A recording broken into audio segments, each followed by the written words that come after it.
Welcome all, Abhilash this side. So this is the last session on major problems of Indian economy. So in this session we are going to discuss on transport and foreign trades, how these two points which are affecting, which are the major problems of Indian economy. The fifth point is the transport. In the last two sessions we have learned about poverty, inequalities, and employment population. Those are the 4 points, and this is the fifth point is about transport. So since 1951, in India, the development in the transport sector is quite good, but there are many small hurdles in the path of progress. So let's discuss the point which are the hurdles in path of the progress. The 40 program of transport system. The development of transport system is unbalanced. There are heavy pressure on the rail and the road transport in certain cities and regions. For balanced development of region, alternatives routes should be developed. Example, metro in Delhi has decreased the pressure on road transport. In metropolitans, there is a lack of fast and adequate public transport system. This efficiency leads to explosion of personal transport, which puts extra pressure on roads and cause jam or accidents. On the other hand, hilly and remote areas lack all weather transport facilities. Lack of railroad coordination. Rail and road transport systems are the main means of transportation in the country.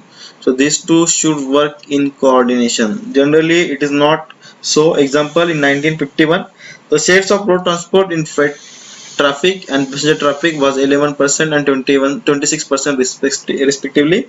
But in the present day, its shares is 60% and 80% respectively. So passenger traffic is around 80% on the road as compared with the road. This growth is undesirable from economic and environmental point of view. In a well planned and coordinated way, the railway should be engaged for bulky goods and long distance, while road transport should be engaged for small goods and short distance. Worn out and absolute assets. So the main problem of our transport system is its own worn out and absolute assets in all modes of transport. There are old and worn-out infrastructures. In railways, 20% of the route length and 70%, 75 to 80% of machinery is railway workshops have to be replaced. Because why? They are old. Similarly, 80% and above buses filed by the state road transport corporations are outdated and outmodeled. So, likewise in Maharashtra, we have seen the Lalpari, the red buses of government, which are running by the Maharashtra Transport MSRTC. So we know that nowadays there are many luxury buses available on the road which are running by the private bus associations, and there are newly and we people always choose for comfort. We know that the MSRTC having the old buses which are outdated. So this needs immediate replacement, and there are main cause of accident and environmental pollutions. In air transport, nearly one third of the total fleet requires immediate replacement.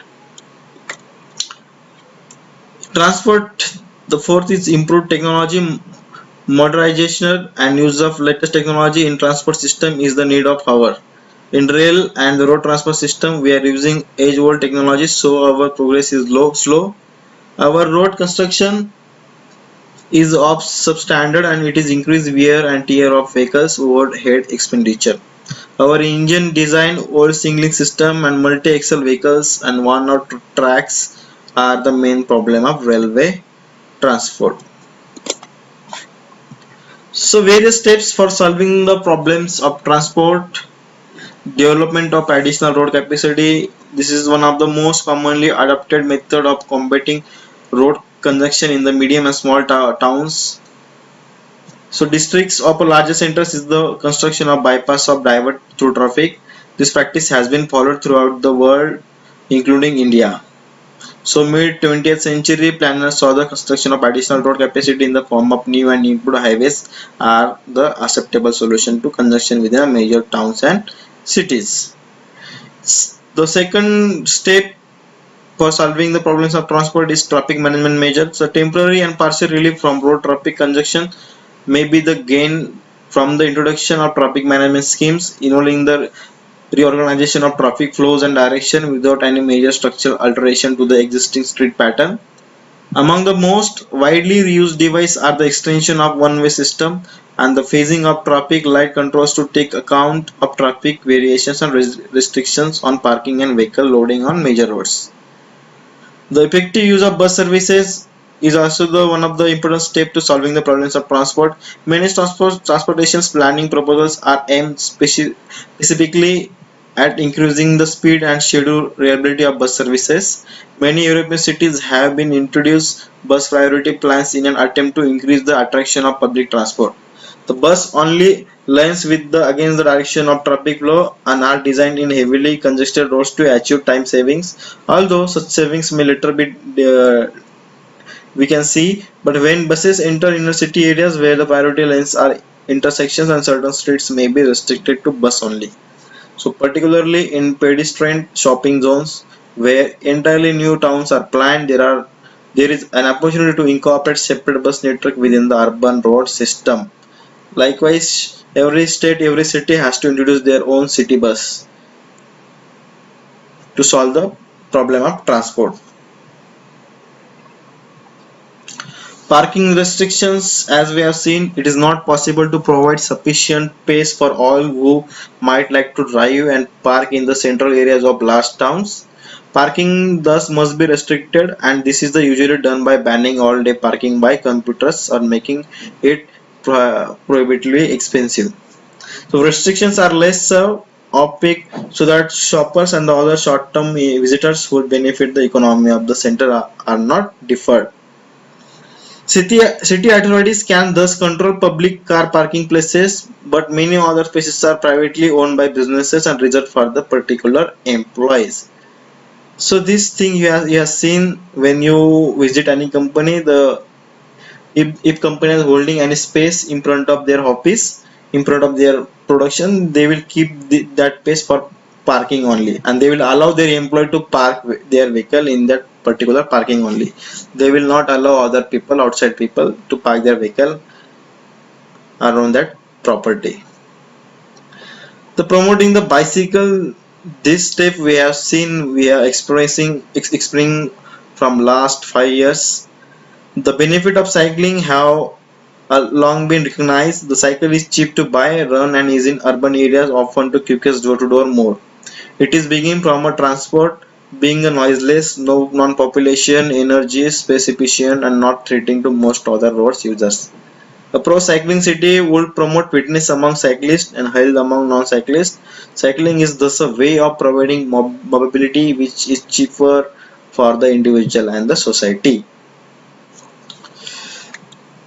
So this is was about transport. The foreign trade. This is the last point and the last major problem of Indian economy as per the content. As I told you in the first session, we have many issues, economic issues, we have many problems of Indian economy. But as per the content, this is the last major problem of Indian economy is foreign trade.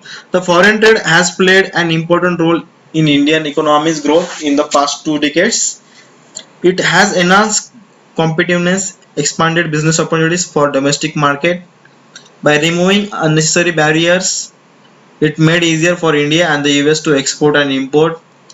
Since the economic reforms introduced in the year of 1991, India has radically changed its trade relation with the US. The trade between India and US has risen sharply in the present decade. India's real gross domestic product at current price stood at rupees 195.86 lakh crore in financial year 2021 as per the second advance estimates for 2020 to 2021. So ACE is second advance estimates. Simultaneously, the per capita income at the current prices was estimated at rupees 1,27,768 in financial year 2021. So Indian trades and external sector had a significant impact on the GDP growth as well as expansion in per capita income. So total exports from India stood at 439.64 billion dollar between April 2020 to February 2021, while exports totaled $448 billion according to the data from the Ministry of Commerce and Industry.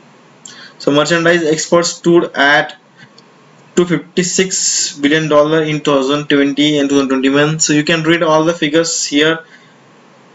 According to the Mr. Piyush Goyal, Minister of Commerce and Industry and Railways, the government of India is keen to grow export and provide more jobs for young, talented and well-educated people, as well as for semi-skilled and unskilled workforce in India. Impact of foreign trade. Impact on wages. First, in early 1980s and 1990s, many developing countries went through extensive trade liberalization, including Argentina, Brazil, Chile, Colombia, India, and Mexico. Most of these countries observed increase in inequality after their trade liberalization took place. Increase in skill premiums and other measures of wage inequality tended to coincide with these trade reforms.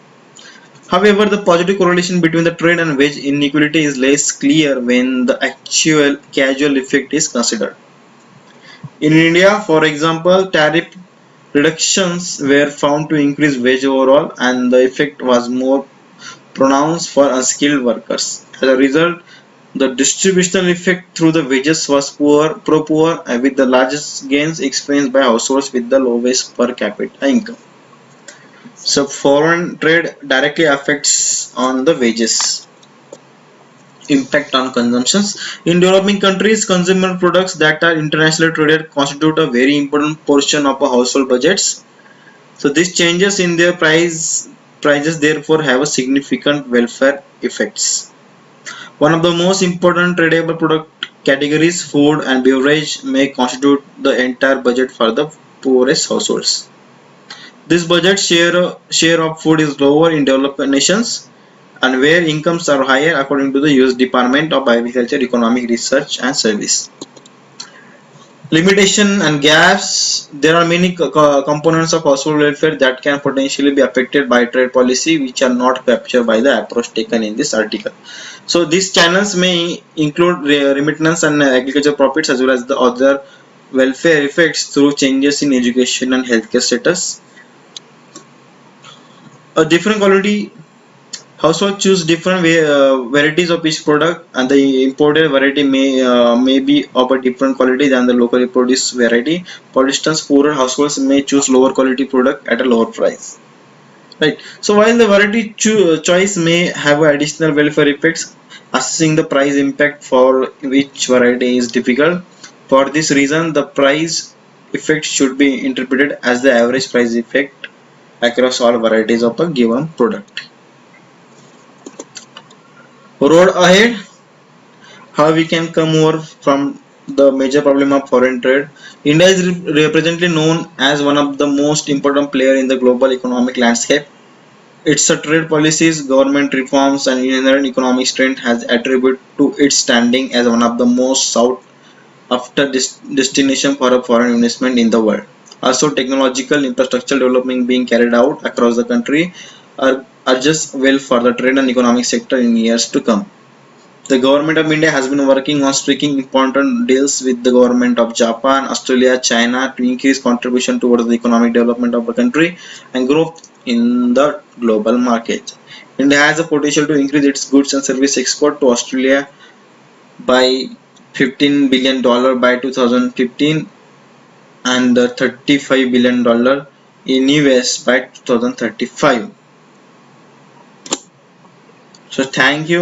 Here I am concluding that we are done with the unit 2 major problems of Indian economy. Thank you. Best wishes.